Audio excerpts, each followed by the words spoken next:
Les allocations familiales, ce sont des prestations versées périodiquement par la Caisse nationale de sécurité sociale aux travailleurs salariés en vue d'alléger les charges lors de la présence des enfants.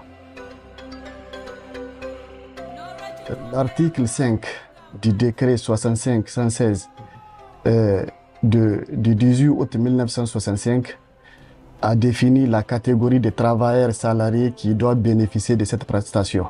D'abord, il y a les travailleurs salariés définis par l'article 2 du Code du travail qui exercent leur activité sur le territoire de la République du Niger et qui ont des enfants qui y résident.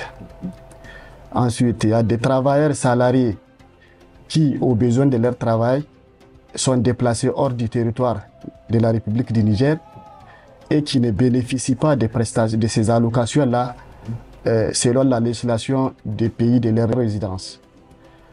Ensuite, il y a les enfants des travailleurs salariés aussi qui résident dans les pays étrangers et qui ne bénéficient pas de ces allocations-là conformément à la législation des pays de leur résidence. Les montants de l'allocation familiale conformément au décret de 2015 est de 1 500 francs par enfant par mois. Pour les allocations familiales, il y a un âge à respecter. L'âge qui ouvre droit aux allocations familiales est le premier jour du mois suivant le premier anniversaire de l'enfant. Donc à partir de 1 an. Et l'âge limite respecte certaines conditions. Pour les enfants qui ne fréquentent pas, l'âge limite est porté à 16 ans. Pour les enfants qui fréquentent un établissement scolaire, l'âge limite est porté à 21 ans. Maintenant, pour les enfants qui sont en apprentissage, l'âge limite c'est 18 ans. Pour bénéficier des allocations familiales, il y a un certain nombre de conditions qu'il faut remplir et de formalités à faire. Il faut se dire qu'il y a 3 acteurs qui interviennent. Le premier acteur, c'est l'employeur d'abord, parce que l'employeur, quand il embauche un travailleur salarié, la loi lui fait obligation de le déclarer et de l'immatriculer à la caisse dans les 8 jours qui suivent son embauche.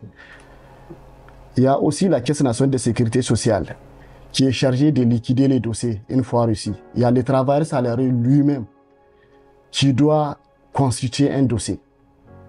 La constitution du dossier est toute simple. Pour les prestations familiales, d'abord il y a une demande, c'est un imprimé type de la caisse à remplir, signé et cacheté par l'employeur. Il y a l'acte de naissance de l'assuré lui-même, l'extrait de naissance de la femme de l'assuré, l'extrait de naissance, copie légalisée de chaque enfant à charge pour l'assuré. Et il y a l'acte de mariage, plus la photocopie du livret d'assurance de la Caisse nationale de sécurité sociale.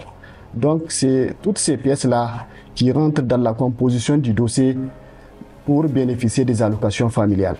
Et le dossier est déposé à la caisse. C'est le dépôt de ce dossier-là qui ouvre le droit aux allocations familiales. Les difficultés, on en trouve toujours. D'abord, elles sont situées à 2 niveaux. La première difficulté, parfois, ce sont des employeurs qui ne sont pas à jour, qui ne versent pas les cotisations à la caisse. Parce que le paiement de ces allocations-là sont liés au versement de cotisations. Donc, un employeur qui ne déclare pas son travail salarié, qui ne verse pas ses cotisations, donc là, il fait obstacle au traitement de son dossier pour le paiement des allocations familiales.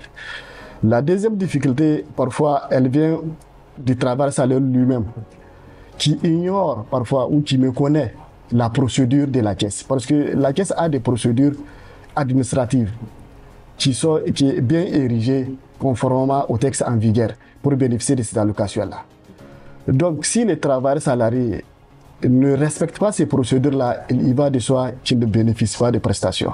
Donc, la caisse sensibilise et elle continue encore à sensibiliser pour que les travailleurs salariés puissent comprendre la procédure à respecter pour bénéficier de ces prestations-là.